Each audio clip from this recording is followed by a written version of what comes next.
Hello, beautiful beings. Welcome to Soul Shift Messages. If you found your way here, trust there's something in this message for you. Understand this space is about growth, truth, and transformation. We don't bypass here, we don't sugarcoat, and not every message will feel comfortable, but it will be honest. I speak in flow, and sometimes that includes cussing. It's just part of how the messages come through. Take what resonates, leave what doesn't, and trust your own discernment above all else. Take a deep breath, and let's begin. If you're new here, please know I post weekly content. Normally it's in 3 parts. This week is a little different, but necessarily so. The parts will still be honored, but I'm treating them more like themes. So part 1 typically focuses on what needs to be revealed, and it sets the topic for the week. Part 2 focuses on what needs to be understood. It tends to be a deeper dive on what was revealed in part 1. And part 3 focuses on what needs to be done. It's really about taking all that insight and that understanding and translating it into action, really with the goal of embodying what we go over in this content. So this week is a little different. When I got to part 2, for this topic, I just kind of realized that, you can't talk about codependency without talking about self-abandonment, because self-abandonment is really the root cause of codependency. So there's 1 video for part 1. There's 2 videos for the part 2 aspect. There's 2 videos for part 3. And then I will do a 6th video, really just to tie it all back together. And so I say all of that to say this is the 5th video. This is the what needs to be done aspect of codependency. And I will update all the descriptions with available content, links, just in case you come in at this part and you want to explore the others. Yeah, I think that's it. So I'm going to go ahead and get into this message. I am calling it the real mechanism behind codependency. So what this is really about, at the center of all this, is one simple pattern. When something feels unclear or uncomfortable inside you, you turn to other people, primarily through attention, interpretation, and adjustment to feel stable again. This isn't just about relationships or caring about people. It's about using attention on others, thinking about others, reading their reactions, and adjusting yourself around them to manage how you feel inside. So relationships slowly become a way to calm yourself, get clarity, and reduce inner discomfort. What you're doing at the surface level, this shows up as a very refined form of attentiveness. You don't just notice people, you track them closely. You pick up on tone, timing, pauses, and subtle behavioral or emotional shifts. This becomes continuous monitoring. You may not consciously recognize you do this. Some of you may, others of you don't. It does not change the fact this becomes continuous monitoring. It's not just I care about people. It becomes I monitor people to understand how I should feel. Because of this, even neutral signals can start to feel meaningful. A delayed response, a slight tone change, or a shift in energy. Everything becomes something to interpret. Constant position checking. In the background, there's an ongoing question. Where do I stand? Are we okay? Has something changed? Even when nothing obvious has happened. Relationships become mental problems to solve. Instead of staying with your internal experience, your mind replays interactions, analyzes possibilities, searches for the, quote, right interpretation, and tries to reach certainty.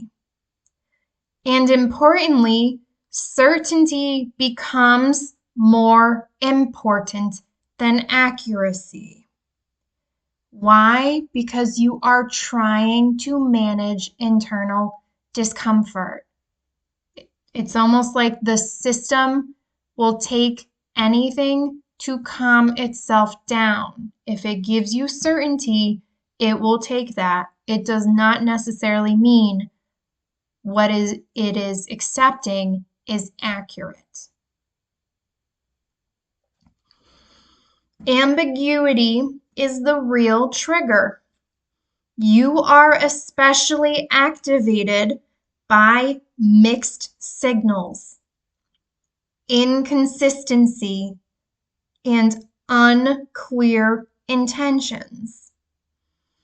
Not because you want that, but because uncertainty creates internal pressure that your system tries to resolve. Again, it activates you. You regulate before anything even happens. This system isn't just reactive, it's predictive. You rehearse conversations, anticipate reactions, and pre-adjust your behavior so by the time you interact, you're already regulating. How the system actually works. At its core, this is a fast, automatic regulation loop. The first part is internal uncertainty immediately turns to outward attention. Something feels off internally. Almost instantly, your attention leaves your internal experience. It moves toward the other person, and they become your reference point. Your attention is doing the regulating. The system runs on speed. The sequence is feeling, interpretation, outward focus, adjustment. This happens so quickly, it feels natural and correct. That does not mean it is natural and correct. You regulate through anticipation. You don't just respond. You try to prevent discomfort. You stay ahead of disconnection, predict outcomes, and adjust early. So regulation happens before interaction, during interaction, and after interaction. The core loop. You feel uncertainty. Attention shifts outward. You analyze or adjust. You feel relief. And then the uncertainty returns. Over time, this loop becomes faster, more subtle, and more, quote, skilled. Relief, not connection, is the reward. I would say it again. Relief, not connection, is the reward. After you analyze, adjust, or figure it out, you feel better. But what you feel is relief, not necessarily genuine connection. So the loop becomes tension, relief, back to tension.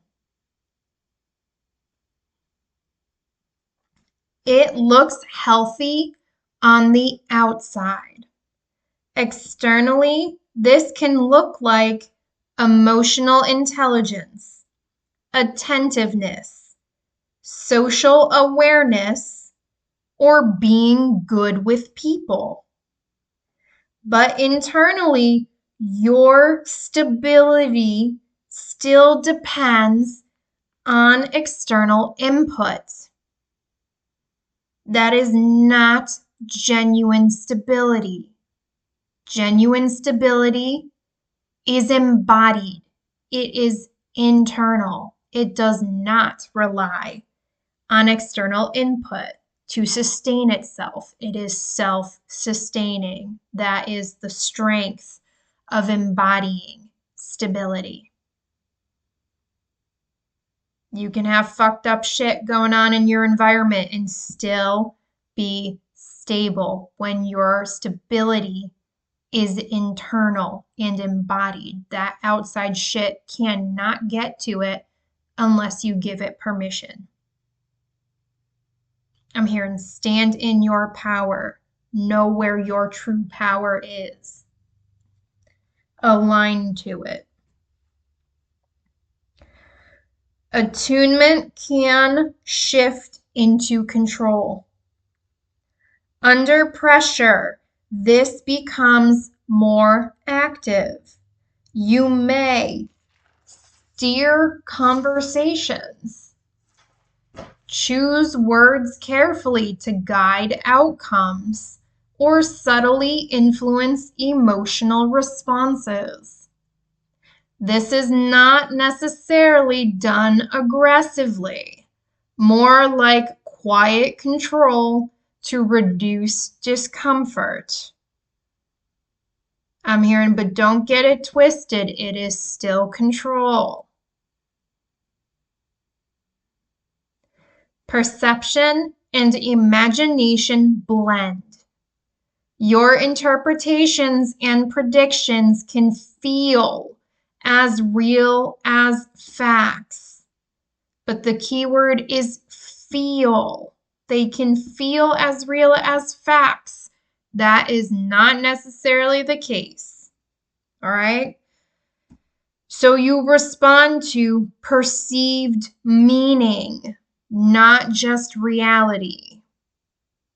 And I'm hearing your perception can be distorted in codependency. It likely is.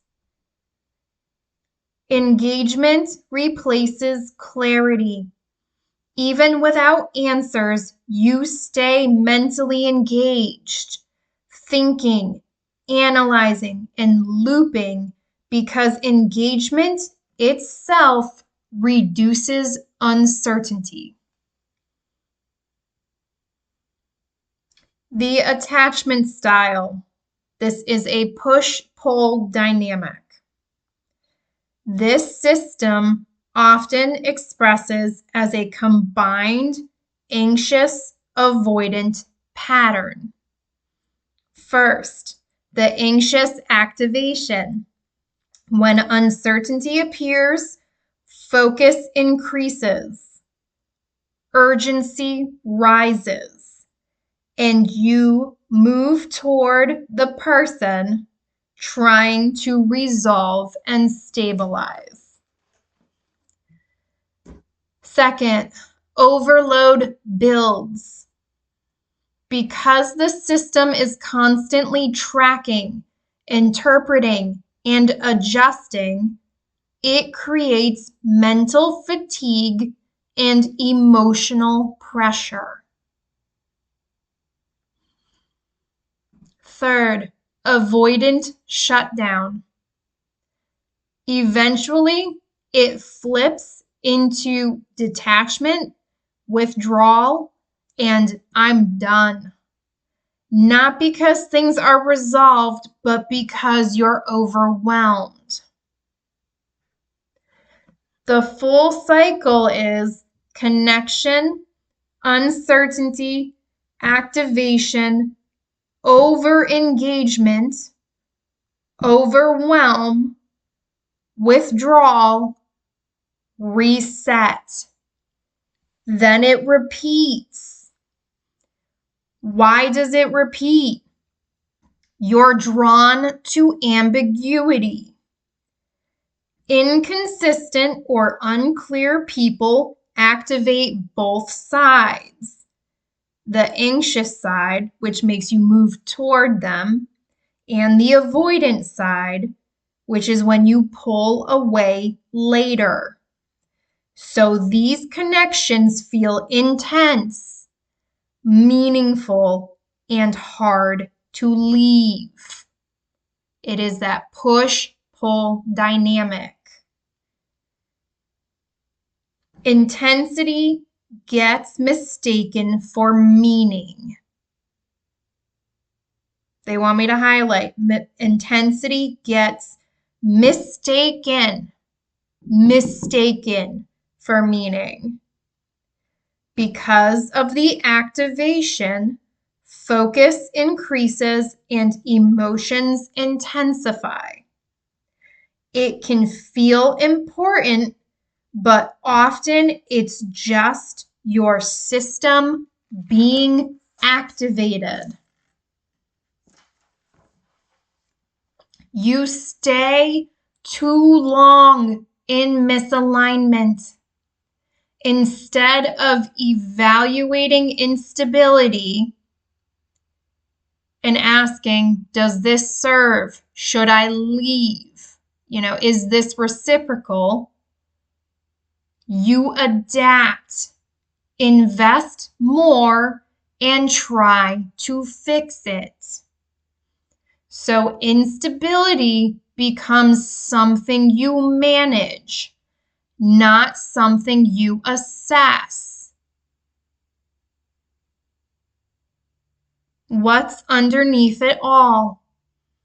The system exists to avoid a deeper internal experience. Underneath, there are often feelings like emptiness, lack of direction, disconnection.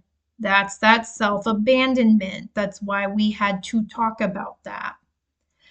And uncertainty about what you feel.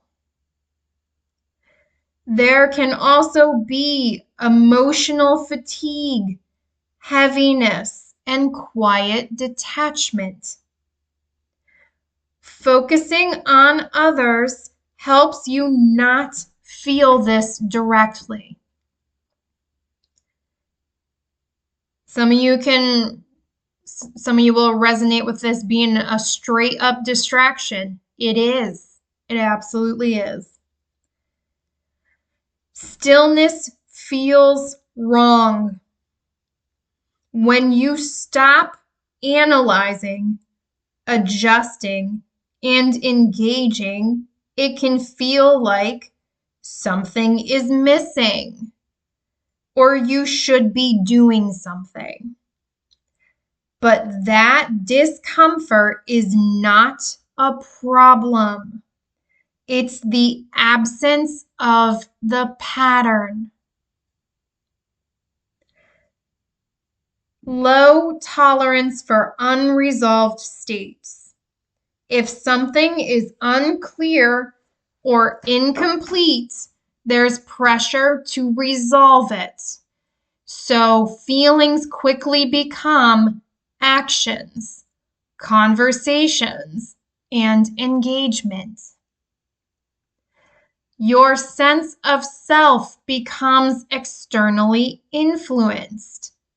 A positive interaction is associated to stability, and ambiguous interaction turns into uncertainty. So your internal state shifts based on external input instead of your internal state holding strong regardless of what is going on in your external environment. Independence already exists. You are capable of being grounded, being self-contained, and being okay on your own. This isn't missing. It gets overridden when the system activates.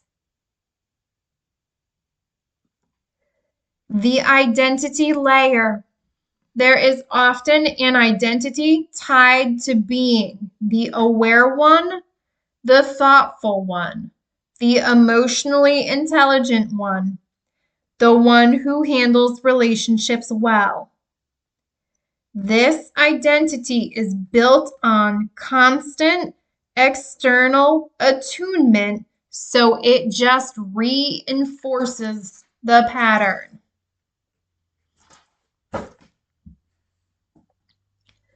The real leverage point. Everything hinges on one moment. The instant your attention starts to leave you when you are activated and move toward someone else. Not after you want to text or have started analyzing, but right at the first outward shift. That's where the pattern can be interrupted.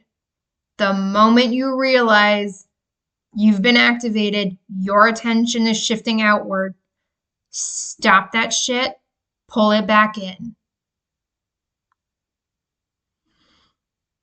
So what actually needs to change? There's a number of these points. Don't let the numbers overwhelm you. My advice is really listen to them, take that information in. So the first one, the intervention happens early. You're not stopping behavior. You're catching the moment attention shifts outward.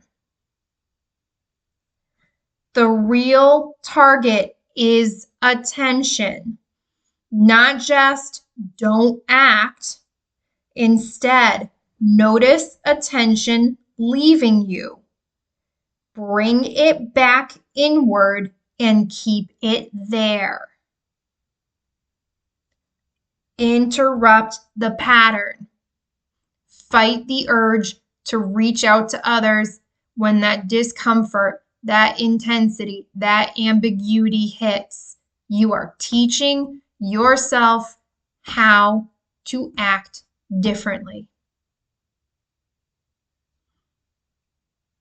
All right? The way this works is this is attention, interruption, return, stabilization. I heard say it again.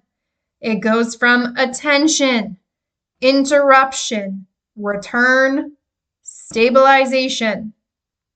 I heard repeat that shit till it sticks and becomes natural. Separate the internal signals. There are 3 distinct things. A, emotional activation. What ends up being allowed? B, interpretation.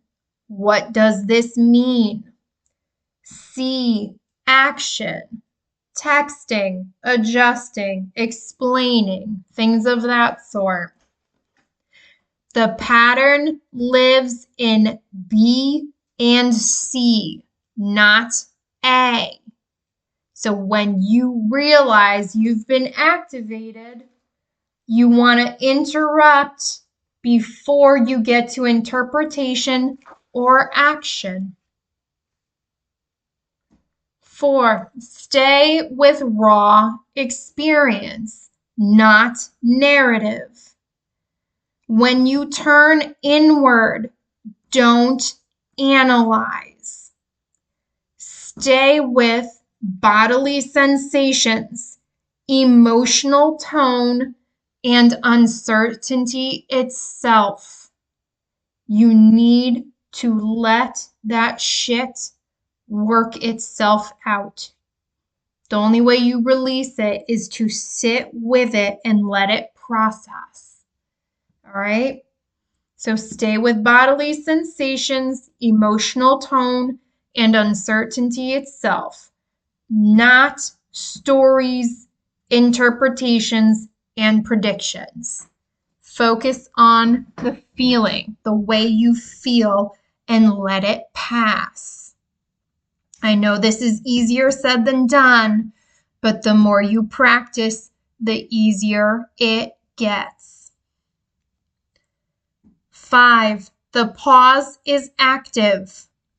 Pause doesn't mean waiting passively. It means staying present, feeling the activation, and not resolving it externally. Let intensity rise and fall without acting.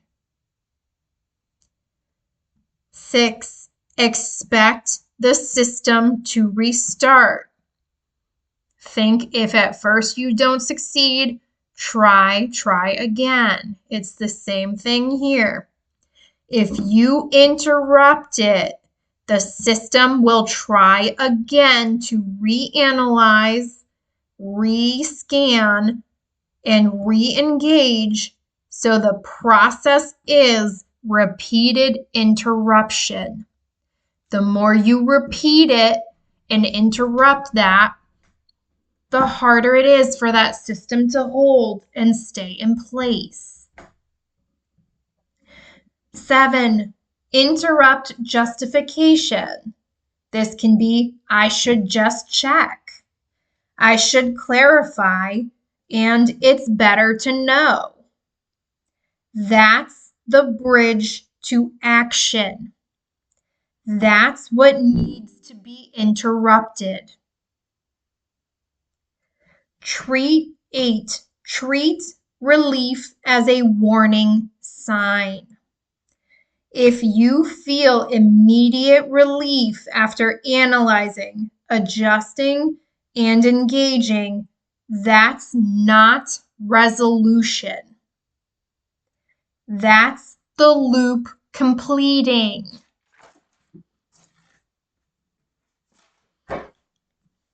9, build delay capacity. This isn't about control. It's about increasing the gap between feeling and response, even by a few seconds at first.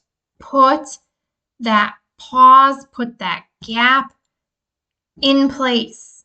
Again, the more you practice that, the easier and more natural it becomes to do so.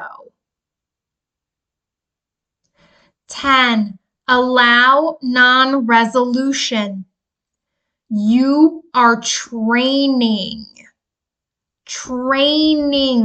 the ability to tolerate not knowing, ambiguity, and unresolved dynamics without turning them into action. 11, don't convert feelings into interaction. When you feel uncertain, anxious, and confused, do not immediately text, explain, adjust, or seek reassurance. Let the feeling exist. It will pass. 12. Keep attention to yourself. Shift from what are they thinking to what's happening inside me. 13. Stop managing perception. Pull back from performing, smoothing, and controlling how you're seen. Be less managed, not less caring. 14. Allow misalignment. Let awkwardness, misunderstanding, and imperfection exist without fixing it immediately. 15. Engage intentionally, not automatically. Connection is not the problem. Automatic regulation through connection is the problem. What happens during the shift? As you stop using others for regulation, anxiety may increase. Identity may feel less stable, and relationships may change. This isn't failure, it's restructuring. What this leads to, over time, you still care, you still connect, and you still engage, but you're not scanning to feel okay. You're not adjusting to stabilize, and you're not depending on interaction for relief. Relationships become connection, not regulation. The final truth, your pattern isn't just codependency or attachment style. It's a fast, intelligent system that tracks others, interprets constantly, uses connection to resolve uncertainty, and then withdraws when you're overwhelmed.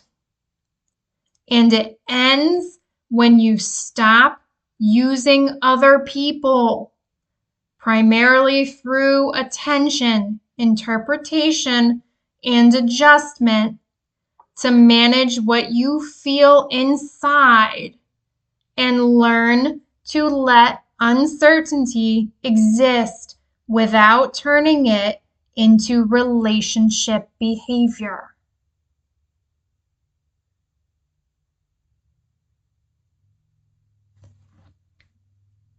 All right, that feels complete to me. I'm not getting anything else coming through.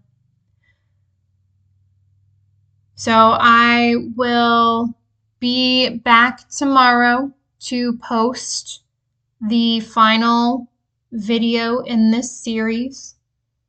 And that will focus on tying us back to um, really how to fully release yourself from codependency and really just tie everything up neatly. So we did have to diverge a little bit for this series, but I am going to tie it all back together and make sure I address everything that was introduced in that first video. So keep an eye out for that. I will update all links to the series in the description box as they become available. So in the meantime, take care of yourselves, beautiful beings. Until next time, bye.